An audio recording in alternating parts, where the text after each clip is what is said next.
नमस्कार, news state देख रहे हैं आप और मैं हूं आपके साथ अंकुर पांडे। खबरों के विस्तार में चलेंगे, जहां मोदी सरकार ने देश की अगली जनगणना में जातिवार गिनती कराने का फैसला किया है। पीएम मोदी की अध्यक्षता में हुए सीसीपीए बैठक में जातिगत जनगणना कराने पर फाइनल मुहर लगी है। केंद्रीय सूचना प्रसारण मंत्री अश्विनी वैष्णव ने बैठक में लिए गए फैसले की जानकारी देते हुए कहा कि मोदी सरकार अगली जनगणना के साथ ही जातीय आधार पर भी लोगों की गणना की जाएगी।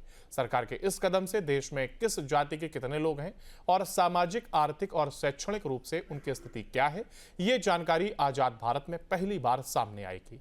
आजादी के बाद भले ही पहली बार देश में जातीय आधार पर गणना होने जा रही है, लेकिन उससे पहले जातीय आधार पर जनगणना होती रही है।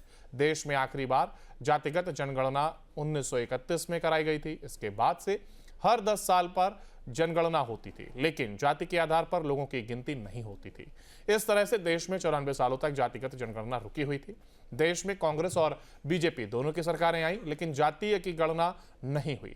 ऐसे में कर्नाटक, बिहार और तेलंगाना में राज्य सरकारों के द्वारा जातिगत सर्वे कराने के बाद मोदी सरकार ने राष्ट्रीय स्तर पर जातिवाद जनगणना के लिए तैयार हुई है। वहीं दूसरी ओर बिहार बीजेपी ने सोशल मीडिया पर एक पोस्ट लगाया, जिसमें लिखा हुआ है कि खत्म हुआ 94 साल का इंतजार, एनडीए सरकार कराएगी अब देश भर में जातीय जनगणना।